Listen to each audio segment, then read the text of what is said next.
Komentar Administrasi Niaga. Topik ke-24 dari 60 topik. Akuntansi dan analisa keuangan. Akuntansi secara umum adalah merupakan ringkasan dan analisa tentang kondisi keuangan suatu perusahaan pada suatu kurun waktu tertentu.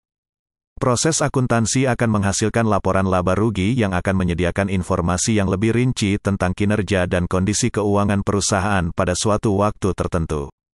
Manajer dalam berbagai perusahaan akan menggunakan laporan akuntansi ini untuk menilai kinerja keuangan perusahaan yang akan digunakan sebagai bahan pendukung pengambilan keputusan perusahaan dan sebagai alat yang bisa digunakan untuk mengendalikan operasi perusahaan agar tetap bisa berada dalam jalur yang benar.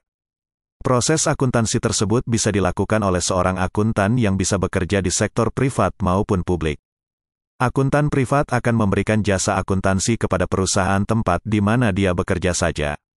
Sedangkan akuntan publik akan memberikan jasa akuntansi kepada berbagai perusahaan untuk menilai kinerja keuangan perusahaan tersebut. Tugas akuntan publik adalah untuk memeriksa akuntansi perusahaan agar laporan akuntansi yang dibuat dapat dipertanggungjawabkan kepada masyarakat. Salah satu tugas akuntansi adalah untuk memberikan laporan data keuangan yang akurat. Dahulu dikenal istilah tata buku, bookkeeping, yang merupakan kegiatan untuk mencatat segala transaksi keuangan perusahaan. Sebagai contoh, pencatatan berbagai pendapatan dan biaya yang dikeluarkan perusahaan setiap hari atau setiap minggu adalah merupakan salah satu tugas dari bagian akuntansi. Di samping itu, perusahaan juga secara berkala dituntut untuk memberikan laporan keuangan perusahaan tersebut kepada kantor pajak setempat. Proses akuntansi yang dimaksudkan untuk menyediakan laporan keuangan perusahaan kepada pihak yang berkepentingan disebut sebagai akuntansi keuangan.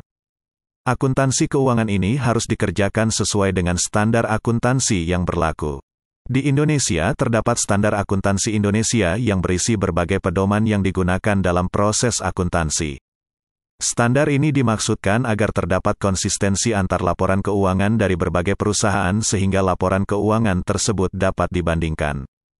Dalam suatu perusahaan publik diharuskan untuk secara berkala perusahaan tersebut untuk membuat laporan kondisi keuangan perusahaan kepada para investor, baik investor yang telah memiliki saham perusahaan tersebut maupun investor yang akan membeli saham perusahaan tersebut. Sebagian besar pemegang saham suatu perusahaan biasanya adalah bukan karyawan perusahaan tersebut. Mereka hanya menanamkan modalnya dengan membeli saham perusahaan tersebut sehingga untuk mengetahui kinerja perusahaan harus disediakan suatu laporan keuangan tentang kondisi keuangan perusahaan yang benar. Perusahaan juga bisa diwajibkan untuk memberikan laporan keuangan kepada para kreditur, baik kreditur sekarang ataupun kreditur mendatang.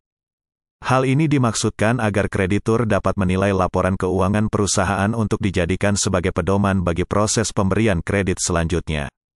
Oleh karenanya, laporan keuangan yang merupakan hasil dari proses akuntansi yang berlangsung dalam suatu perusahaan dapat dipergunakan untuk kepentingan perusahaan sendiri, kantor pajak, investor, dan kreditur.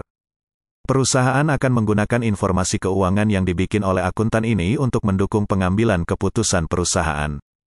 Sebagai contoh, manajer keuangan perusahaan akan menggunakan informasi tentang pendapatan dan biaya yang telah dicatat di masa lampau sebagai suatu bahan yang hendak digunakan dalam proses penyusunan anggaran.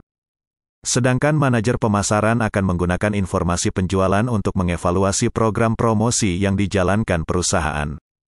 Jenis akuntansi yang dimaksudkan untuk memberikan informasi bagi manajer dalam membuat keputusan disebut dengan akuntansi manajerial. Selain sebagai bahan untuk membantu proses pengambilan keputusan, akuntansi manajerial juga digunakan untuk membantu manajer perusahaan dalam melakukan pengendalian.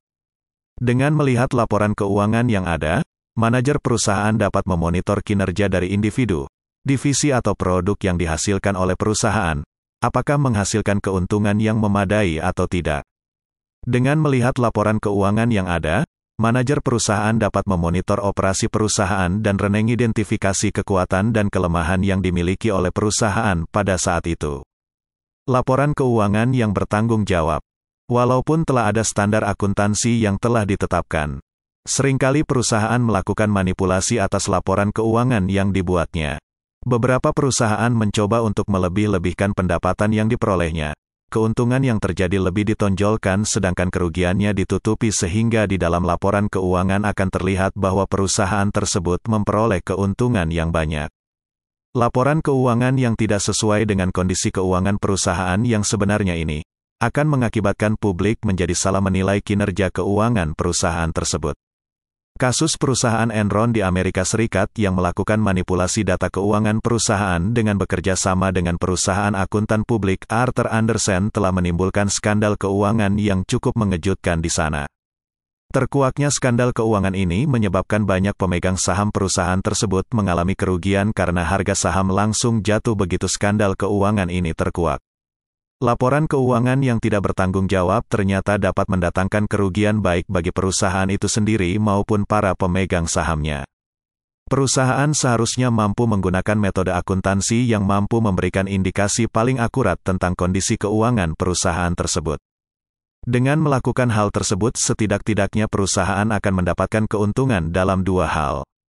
Pertama, perusahaan akan memperoleh kredibilitas yang tinggi di mata para pemegang saham karena bisa menyediakan laporan keuangan yang benar. Kedua, dengan adanya laporan keuangan yang benar, tanpa manipulasi tertentu, akan menjadi lebih mudah bagi perusahaan untuk mendeteksi dan mengoreksi berbagai kelemahan yang terdapat di perusahaan tersebut. Ingat, bahwa salah satu fungsi dari laporan keuangan adalah sebagai alat untuk melakukan pengendalian atau kontrol terhadap operasi perusahaan. Dengan laporan keuangan yang baik, akan lebih mudah terlihat bagian mana yang perlu dikembangkan lebih lanjut dan bagian mana di dalam perusahaan tersebut yang perlu dibenahi. Perusahaan publik diharuskan oleh undang-undang untuk memberikan laporan keuangan secara berkala yang telah diaudit oleh akuntan publik yang bertindak sebagai auditor independen. Peran dari auditor ini adalah untuk memastikan bahwa laporan keuangan yang telah dibuat oleh perusahaan tersebut merupakan laporan keuangan yang akurat dan dibuat dengan mengikuti kaidah-kaidah pelaporan akuntansi yang sesuai dengan undang-undang. Persetujuan dari auditor ini tidaklah berdampak apa-apa terhadap kinerja keuangan perusahaan. Persetujuan auditor ini hanya memastikan bahwa segala informasi yang ada di dalam laporan keuangan tersebut adalah akurat dan sesuai dengan prinsip-prinsip pelaporan akuntansi yang berlaku. Itulah materi pengantar administrasi niaga topik ke-24 dari 60 topik. Subscribe dan like, agar Anda mendapatkan update tutorial lainnya. Bagikan juga link video ini, agar teman lain juga mendapatkan manfaat channel ini. Sampai jumpa.